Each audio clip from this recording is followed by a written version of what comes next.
Guys, welcome back to the Frame Shift Podcast. Today, it's going to be just the boys, all right? It's going to be me and Josh, and we're going to go into some very deep topics. So, without further ado, Josh, welcome. How are you doing today? Terrible. Thanks for asking. What's new? You're always terrible. Did you ever notice that? Like, nobody ever says how they really feel. It's always got to be Surface I'm level. great. It's cool. Everything's cool. No matter. You don't ever ask somebody how they're doing and they just say terrible. I've done that, honestly, before just to fuck with people. Yeah, me it's too. Fun. But in reality, no one, yeah, I'm good. Great. Right. It's always I'm good, but they're a lot of times not. And it's never either end of the, it's always polar, or it's very neutral in it. It's never polar op. It's never, I'm spectacular, right. Or it's, I'm sad. It's, I'm good. I'm great. Yeah, because it's always just a generic type of thing, because I think nobody even cares. Like today, there was a guy speed walking past me. I'm going one way. He's coming the other way, makes eye contact and says, "Hey, how you doing?" I'm well. like, here, let's say it to me. "Hey, bud, how you doing?" I'm doing well. How are you? Oh, yeah? Did you go to college there, too? Yeah. Trying to have a whole conversation as you That's walk my whole retarded. thing. It's kind of like, Gonna break your neck. I gotta like, "Hey, bud, I'm okay. How are you? Is everything how's life?" It doesn't work. They don't care. That's my whole point, is like nobody cares. So what you should do is just smile and say hi and keep going. Smile and move on. If you say, "How are you?" That's just prolonging the conversation that doesn't have to take place. I need to grab your arm and pull you back and say, "I'm doing great. Thanks for asking, bro." You need to physically commit assault to even complete the conversation. Yeah. So it kind of, I don't know, it drives me nuts when people do those type of things. And so I guess I wanted to start the podcast off with a rant. It's kind of like when people say, "Do you mind if I grab a Zin?" Well, most people would say, "Yeah, go ahead." Of course. "Oh, you do mind?" Oh, I see what you do did mind. there. I see what you did there. So you should say no. If I say, "Do you mind if I grab that Zin?" you should say no. Because that would be the I correct don't mind. English response. But another person would say, if you said no to that, they'd be like, "Oh, I can't have one?" "No, motherfucker, I said no, I don't mind. That means you can grab it." So people just, my point is, people don't think. I just think the English language is retarded, or not even the English language. The way we play the English language, I think. I don't know. Or it's just me, because I have so many people just telling me, "Dude, it's not that serious. Don't put so much energy into it." And that's not my personality. My personality is I need to put energy into it because that's how I let the steam off. I heard the UFC White House card just dropped. You want to tell me about it? Oh, so yeah, I guess the rants don't stop then. They don't stop. Yeah. They never stop. They released the White House card, and there's only 6 fights so far. So far, so they're signing 6 fighters or 6 fights? Because I feel like 6 fights is normal, right? No, there's usually a main card and then a prelim and an early prelim. So there's usually 3 or 4 fights on each card. Oh, so you're gonna like 9 to 12 fights. There's usually 9 to 12, sometimes even 5, so up to 15 fights, right? So they released this one, and there's no prelim, no early prelim, just a main card, and there's only 6 fights. Do you think it's for timing and security reasons, or You know what nobody's talking about is my original thought, swear to God, my original thought was fighters are crazy. And so I'll bet you these are the only 12 fighters that could cleared? pass the clearance for the White House. or even just there's so many like Russian or like what is it, Kazakhstan or whatever it is? Kazakhstan. Yeah. But none of them are on the card. So That could explain it. So that's the other thing. This is the freedom card, right? And there's not very many Americans on the card. Like if we do a card in Australia, Who's on the card? well, trust me, we're getting into it. But if they do a card in Australia, they stack it with Australians. If they do a card in Mexico, they'll stack it with Mexicans, and they've done that. Yeah. You know, so this is supposed to be the freedom fight, the White House card, Trump's birthday, the whole deal. Oh, it's not Trump's birthday. No way. I believe it's Trump's birthday. Yeah. That's funny. So there's not many Americans. So I can't remember the exact fight. Let's just start with number 6. Okay. Number 6 is, and it's so crazy because this is supposed to be, and Dana White's talked about this for months. It's like, this is going to be the best card of the year, the best thing. I remember when he talked about it on Flagrant back in the, like months ago. I think I told you about it originally, or maybe like told you details on it that you didn't even know yet. He's like, "Watch out, guys. This is going to be a banger." And so why can I not find it? Just ask chat for the list. Here we are. Number 6, Diego Lopez and Steve Garcia. Now, if you know who Diego Lopez is, he's one of the best fighters in his division. He just fought Volk. We watched him fight Volk. He lost. That was okay. He lost against Volk, but he's like top of the line, right? Did we watch that fight together? Yeah, we watched it together. We streamed it. So, and he's fighting a guy named Steve Garcia. Who the hell is Steve Garcia? I've never even heard of this guy. Maybe Jerry Garcia's cousin, potentially. Could Potentially. That makes sense to me because I have no idea who he is. Diego Lopez could be fighting top-notch fighters, and he's got like some guy that I don't even know who he is. I mean, and I'm not taking away from this at all. These fighters are amazing fighters, right? No, to make it too, but their matchups, matchups, and we'll go to the next one even. So Bo Nickel, and you have to know Bo Nickel. I know Bo Nix. He was, dude, this guy. Okay, so Bo Nickel is probably one of the highest prospects in UFC right now. He's only worth 5 cents though. Fighting Michaels, fighting Kyle Dawkins. Okay. Now look, and that's the only fight card that's American versus American. So at the end of the day, we'll have an American winner. Okay. That's the only not fight card. Sorry, they couldn't secure John Jones or someone fun like that. You know he's the greatest fighter of all time. I don't know what's going on with John Jones, but we'll get there when we'll talk about John Jones a little bit for the main or the co-main. Oh shit! Okay. Wait, is this just the prelims you're reading to me right now? They're not. No, this is just the main card. Okay. But there's only 6. There's no prelim. There's no early prelim. Nothing. Yeah. This is just the main card, but fight 6, and we're on fight 5 of the main card. Right. Gotcha. So anyway, Bo Nickel, Kyle Dawkins. Okay, cool. Whatever. Interesting matchup, but I think Bo Nickel would be better off going against someone like a better matchup would have been maybe Paulo Costa. Do any of the 12, because you said there's 6 fights, so 12 fighters, do any of these 12 fighters match up better within the fight itself? And you know what I'm saying? Like, well, those two fights, in your opinion, should those two fighters flip-flop spots? Well, it's interesting you say that. And so, for example, I think Sean O'Malley and Ayman Zahabi. O'Malley's on this card? Zahabi. O'Malley's on this card? Yeah. Damn. Which is pretty cool. So, but he's fighting a guy named Zahabi, right? Actually, of course, Muhammad. Zahabi. O'Malley is fighting on this card.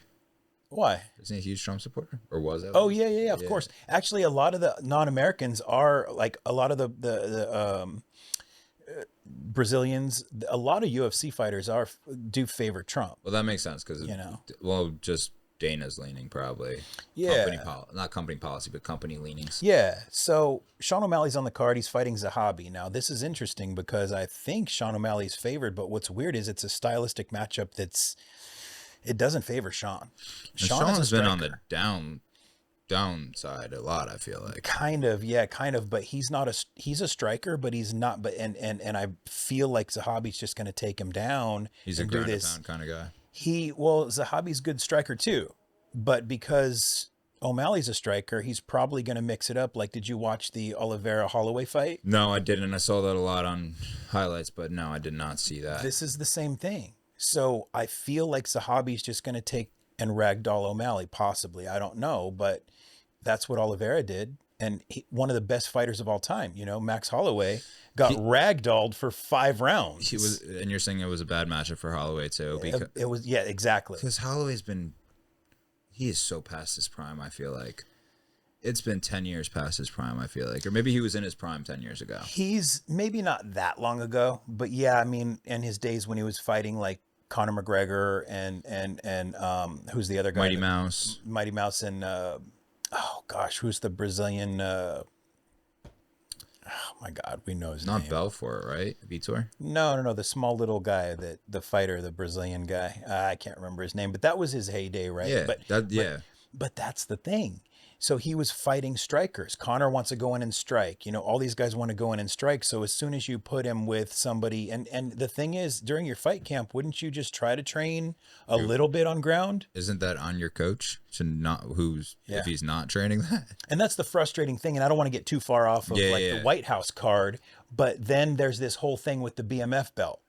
It's called BMF. It's called Bad Motherfucker. Oh, okay. That's not I was thinking RIF. Yeah, go ahead. It's not at all associated with like a main belt within the UFC. It was just a made up thing. It's just like your defensive champion of the kind of, but they call it the bad motherfucker, right? And so all these people come out and say, well, you should stand and bang, and you should stand and bang, and you should have a real fight. And it's like, what's a real fight? A real fight could be punching someone in the face, kicking someone in the leg, Muay Thai. It could be striking. It could be grappling on the ground. Mm-hmm. But what happens is you get these strikers who say, oh, they're just crotch sniffers. Well, they say that because they want to stand and bang because that's all they know how to do. It's more exciting, but it's probably the least effective of all the fighting skills out there, especially if you don't have the defense, because if you have the defense, then you can kind of strike and hit and take them or the arm length too, both of them, right? Well, if you have the offense, you're cool, and then your defense if they can't take you down,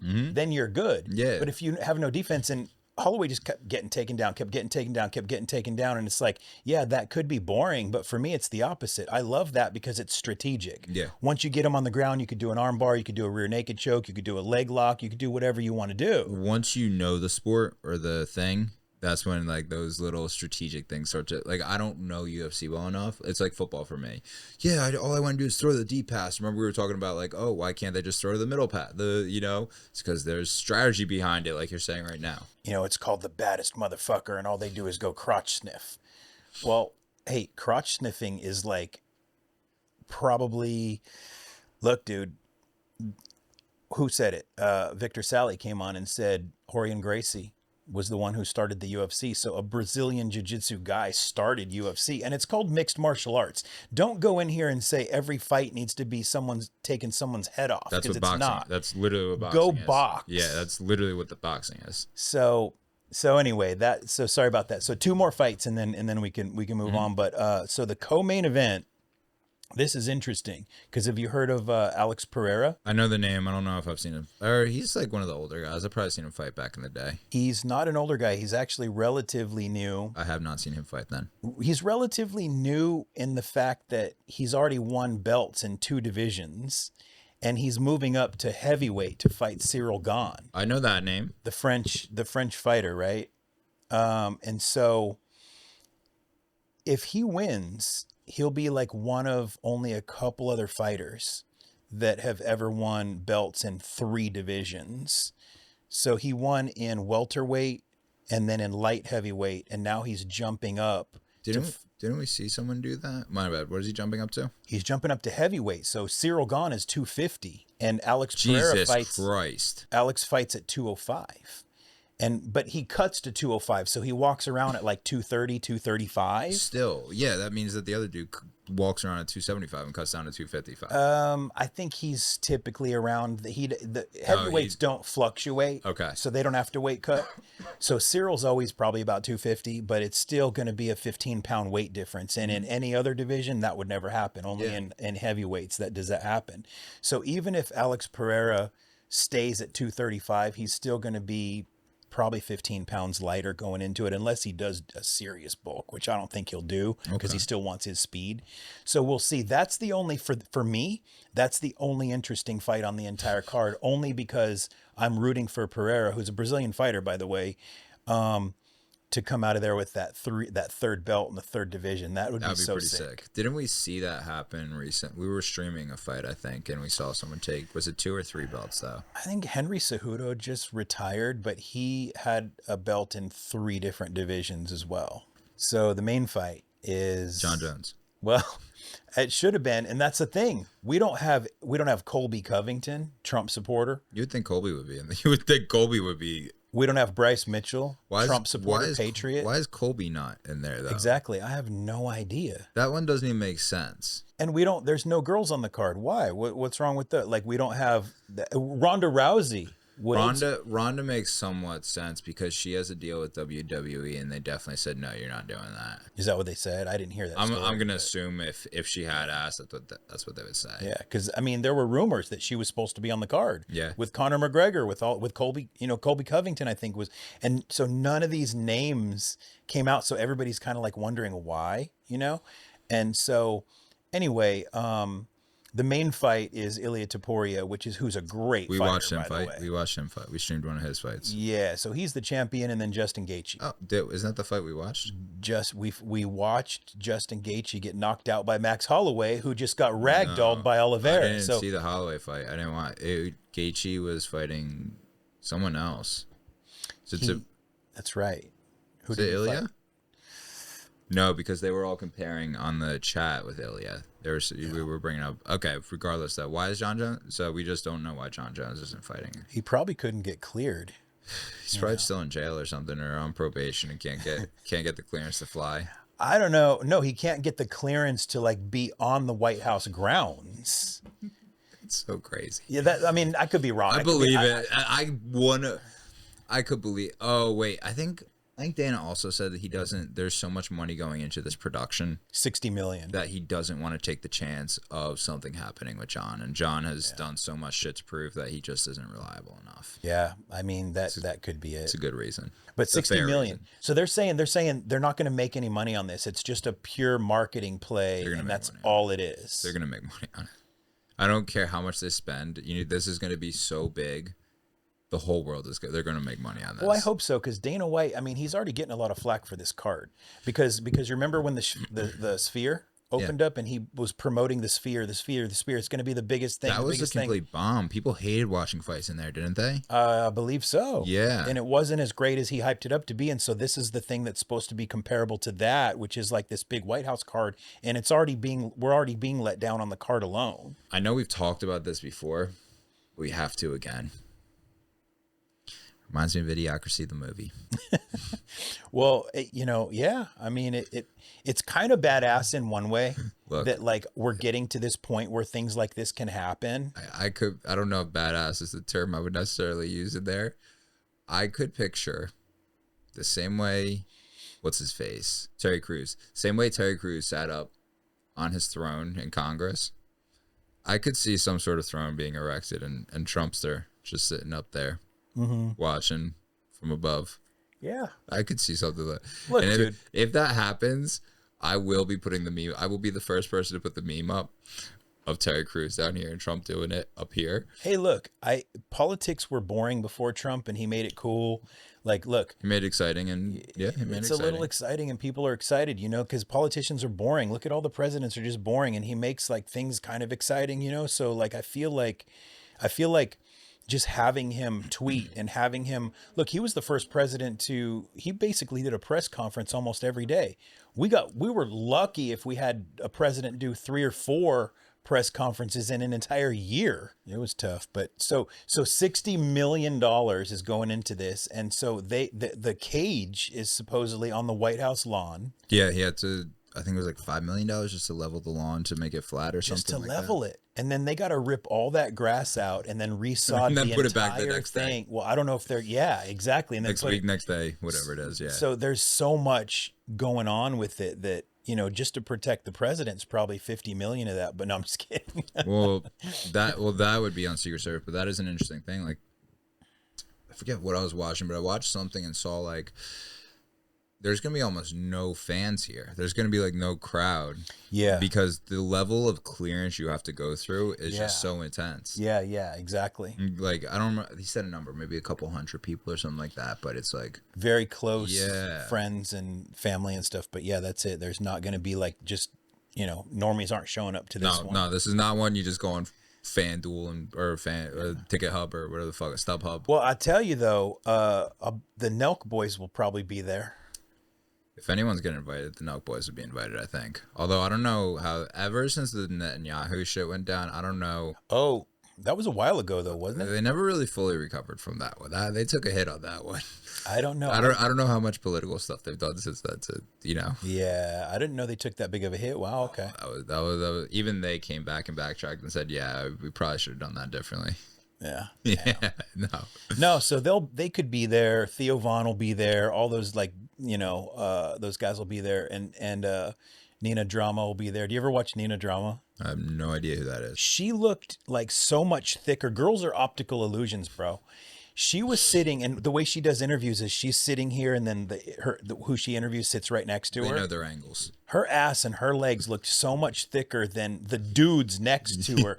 And it's so weird and then I got to thinking, girls are optical illusions because they look thicker. I always hate it when a dude is standing next to their girl and their girl just looks way thicker and bigger than them. You hate and they're that? just a skinny rail right next to them. You just hate that shit. Like I like the dudes should be like bigger than their girl, right? So anyway, Nina Drama's legs looked so much bigger. I don't know if right? I should let you back out of that one. I think you should keep explaining that. I must have missed.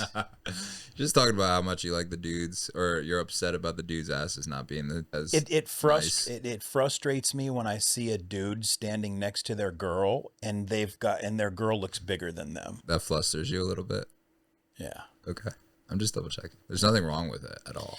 So Go on with your optical illusion. so my point was that I guess it's because they wear tight pants, because if that dude that looked skinnier than her, if she put his pants on, they wouldn't fit. And so I'm like, is this just an optical, like, what am I missing? Is that true? I'm trying to think of it, because I feel like dudes'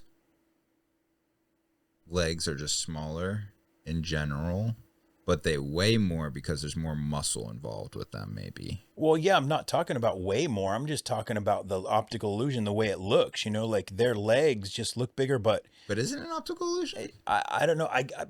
I guess it's because the girls wear tight pants and the guys wear baggy pants. So of course, if she puts his pants on, they're going to be baggy. I just automatically assumed that. I'm going to have to pay more attention to that, honestly. It's just my dumb ass looking at shit that No, I get bored, It's okay. You get bored and look at dudes' asses. I get it. There's nothing wrong with that at dudes' all. legs, basically. Yeah, exactly. Yeah. I just look at legs Nothing in wrong general. with that. Nothing wrong with that at all, bro. Yeah. No, that is interesting, though. I am going to have to pay attention now, because I always figured that it was just like they can both, like, the girls' legs are bigger, because, like, I don't know. I'm going to have to pay more attention. Yeah.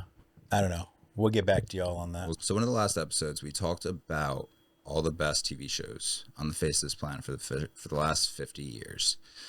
One show that I don't think deserves to be on it whatsoever is Last Kingdom. A lot of people compared it to Vikings and thought it was this amazing thing and brought it up in the comments and thought this whole thing. But in all reality, story arcs were cool. It took way long to get into it. So season 1, it took the entire season to get it. The entire season to get into the show at all. It was ridiculous.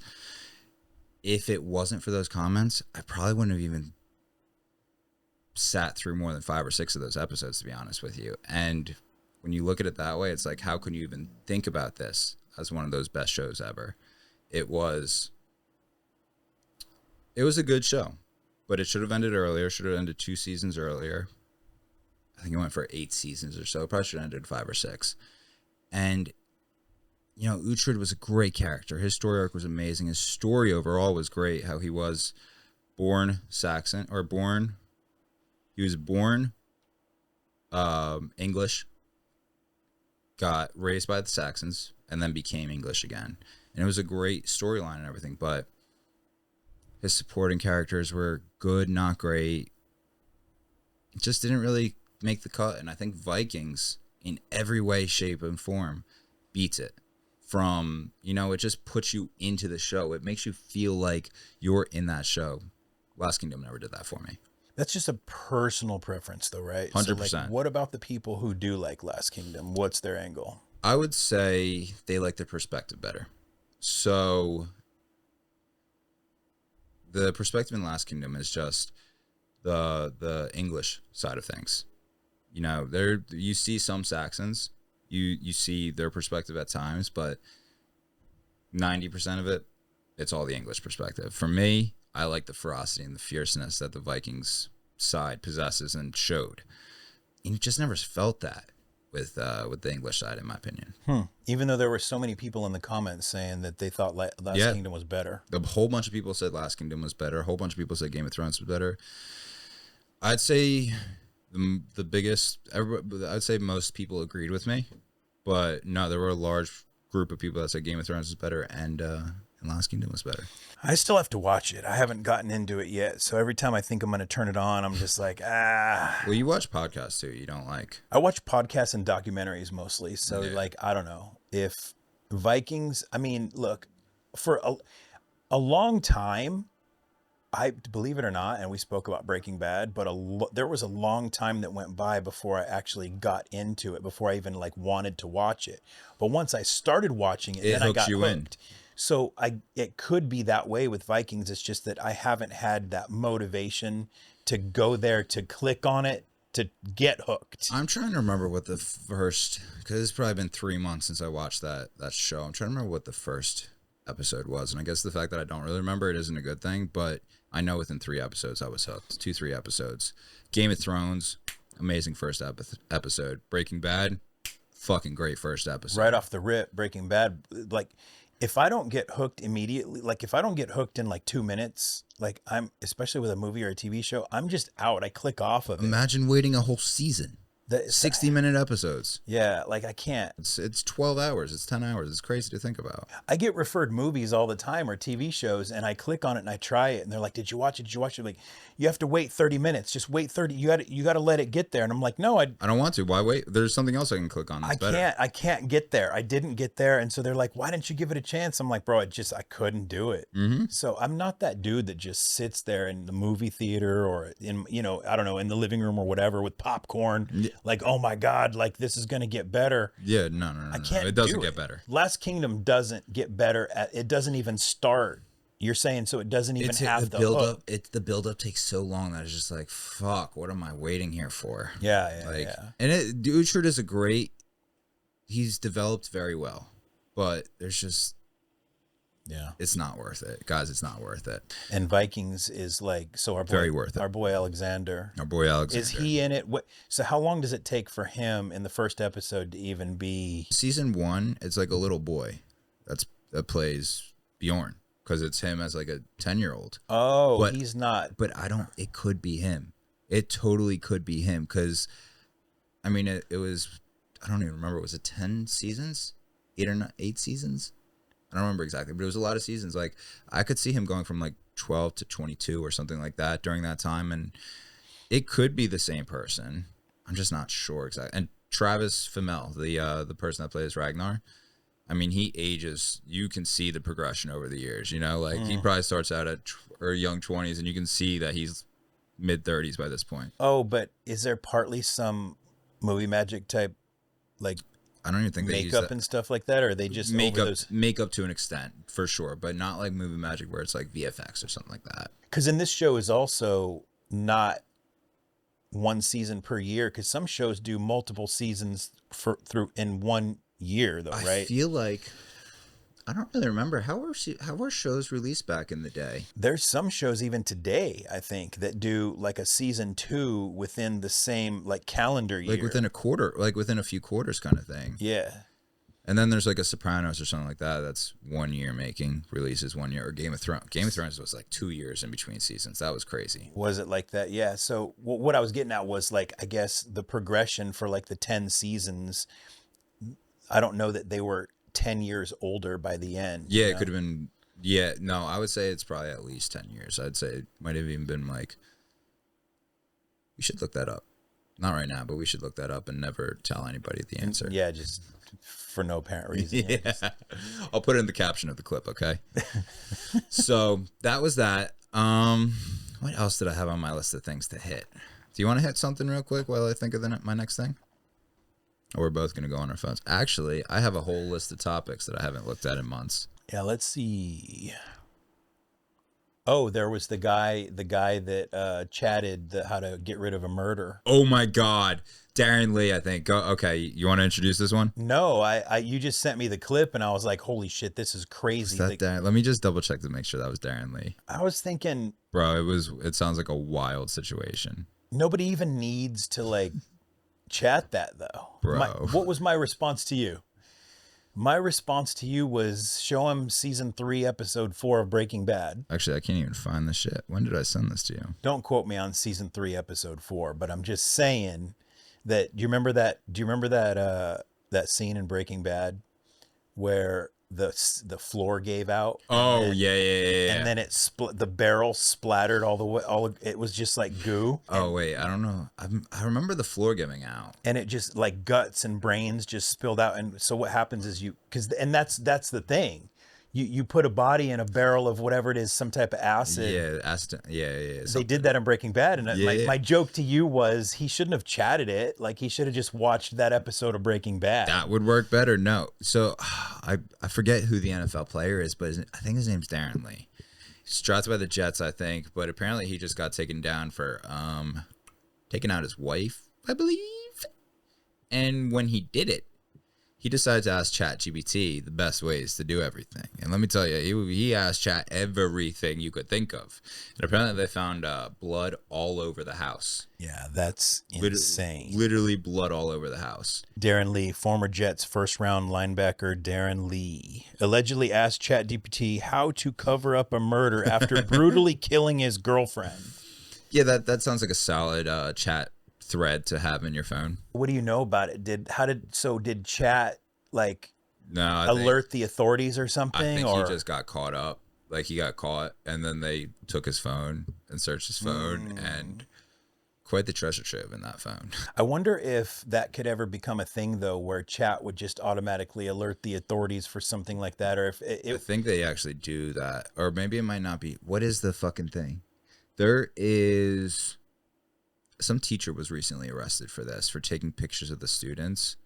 And it wasn't even like in a sexual way at all, but she took a picture and sent it across some platform, and the platform actually called the cops. Oh, wow. Yeah, but no, I mean, that's what the websites are doing. That's like DraftKings and FanDuel and all those do. Yeah, it seems interesting, though, because if Chat does do that, you can get into that loophole, though, where it's kind of like swatting, right? Where people would just call and make prank calls to get the cops to come out. So then, like, there could be a bunch of false alarms, too. If they started doing that, we would have some content for days, because the next podcast we release, we would call it How to Get the Cops Called Using ChatGPT.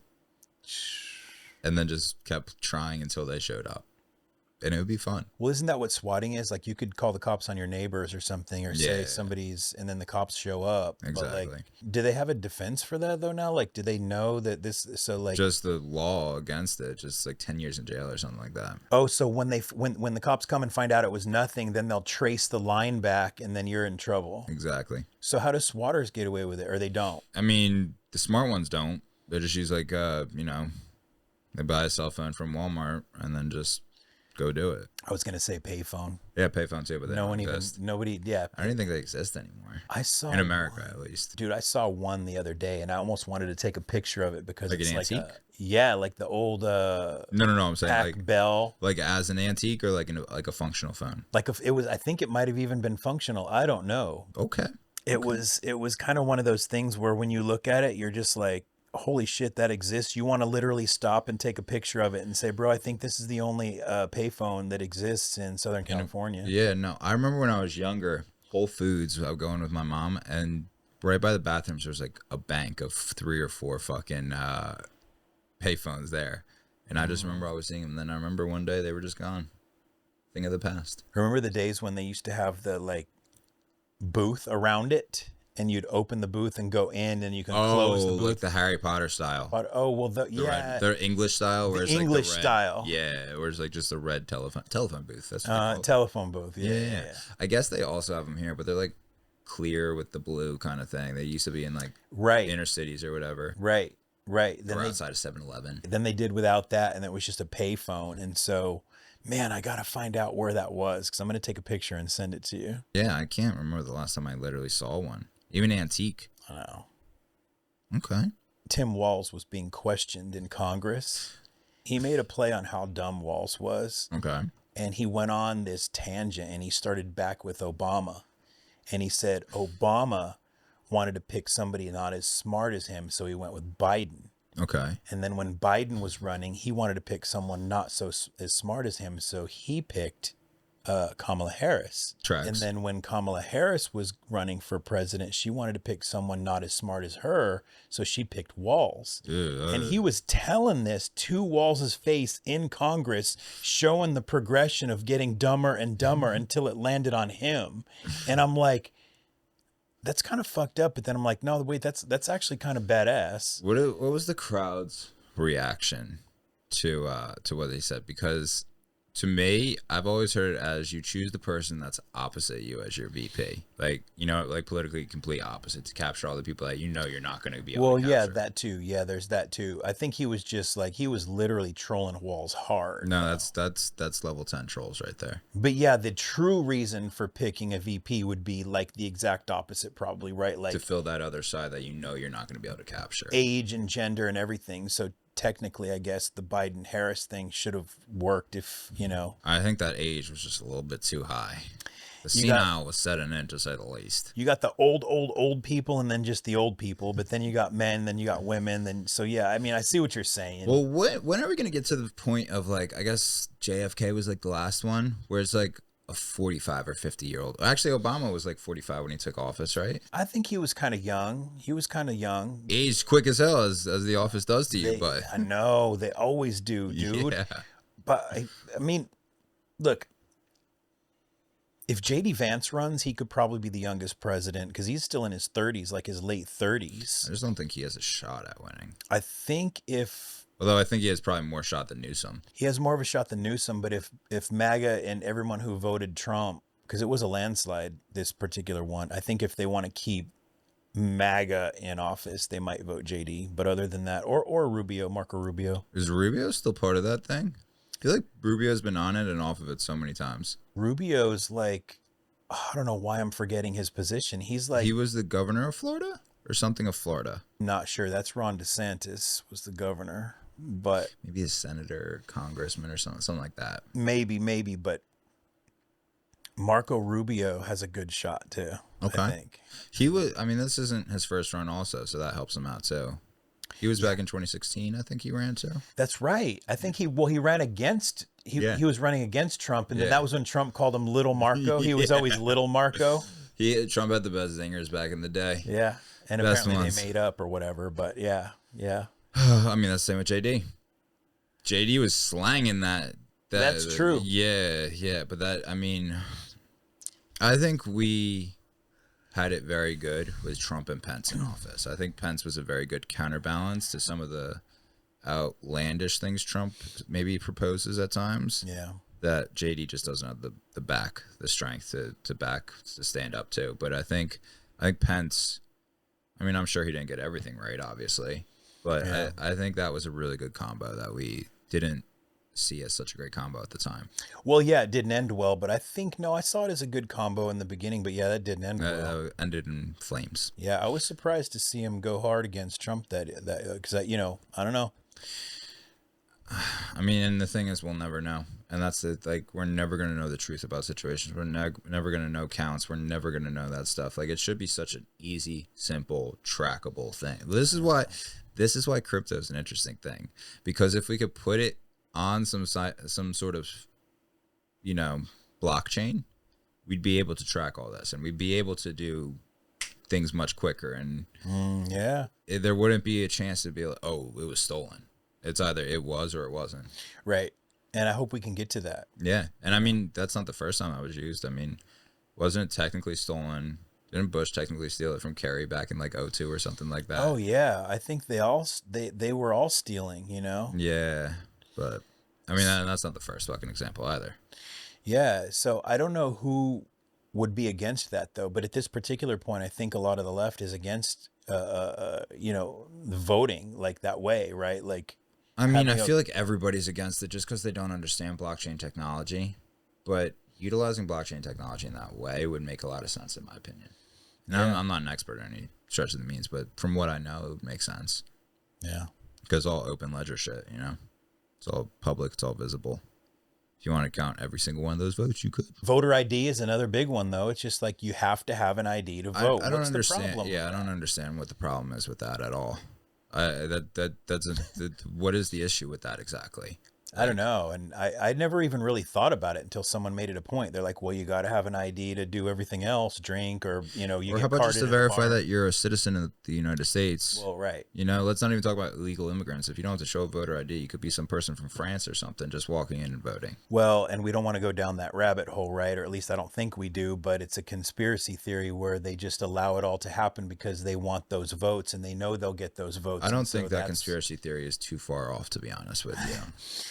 It's not, but you'll hear all the hate for it, what I mean, or whatever. Yeah, no, you'll get all sorts of hate. Where I think there's at least some truth to it, especially in Minnesota. See, that's where I would disagree with you. I would agree with you on, all the Somalis, all the stuff that Nick Shirley's bringing out. No, that you're not wrong about that. You're actually not wrong about that.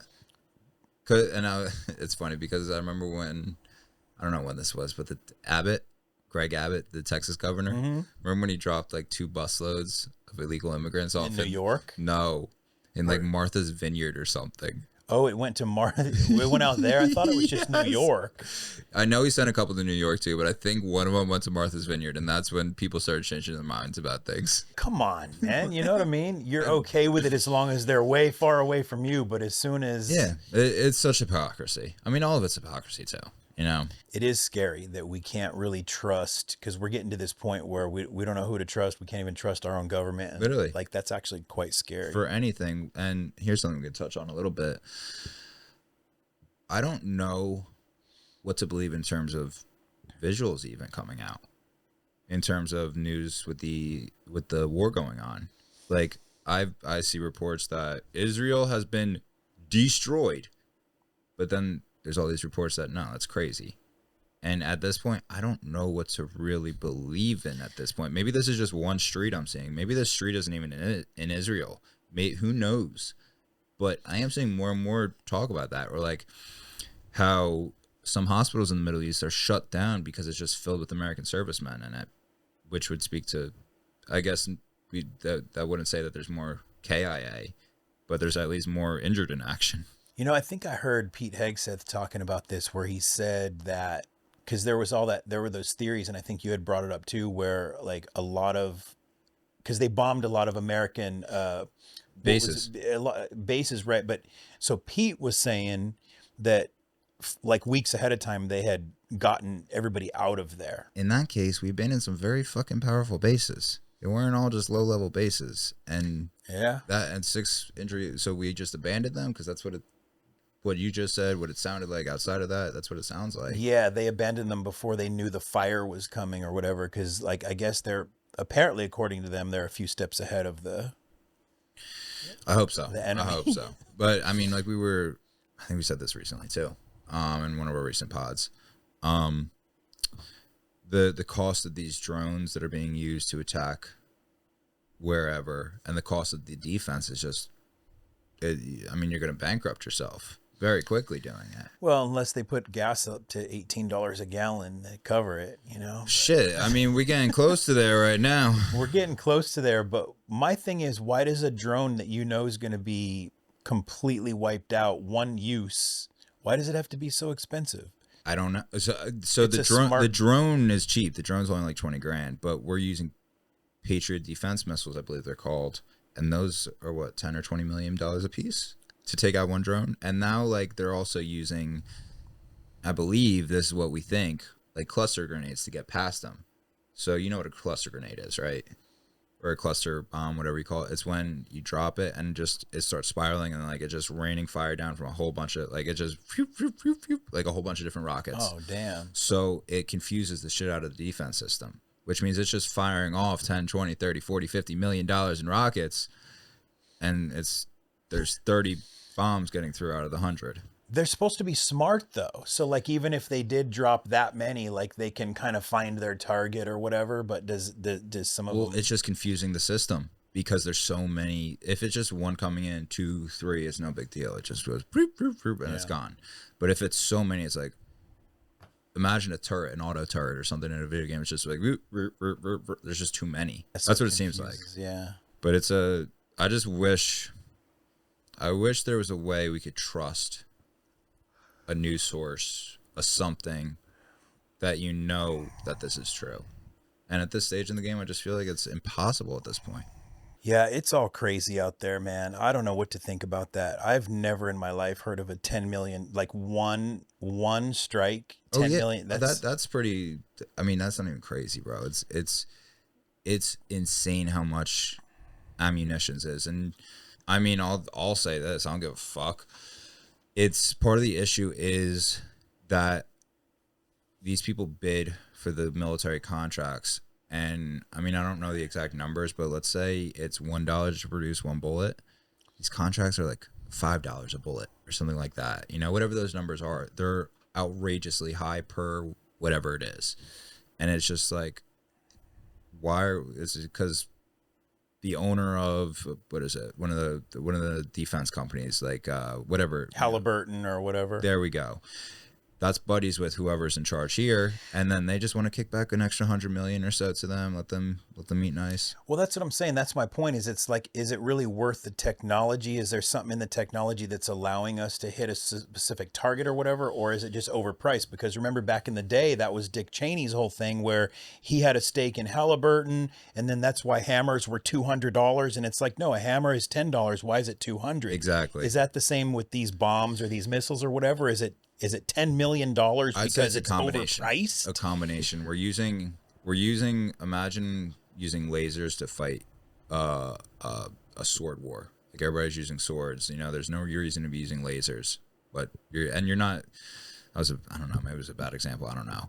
But it's just what we're producing is bringing a fucking missile to a fucking airsoft war. Right. So then it's not justified. It's not justified. Well, it is justified because they have nothing else to stop these things with, I guess. But justified, whatever you want to use. I saw the technology for the one that did hit the where the Ayatollah was killed, though. I did see a breakdown of that where like that was a specialized bomb. Was that one of the bunker busters? Do you know what that one was? I think that's what I'm talking about, where it had like a special tip. And it drills into the ground. Then it has another one on it so that it drills into the ground, bombs, and then as it goes down, then there's another one on it and it bombs again. Exactly. And it just keeps on boom, boom. That was crazy to me. Do you remember what the price tag on? I don't remember what the price tag on. I don't, but see, that could be justified if it's something specific. So here's the thing: the price isn't justified in my opinion. I guarantee you, we could find someone to make these for at least half the price. Guarantee that.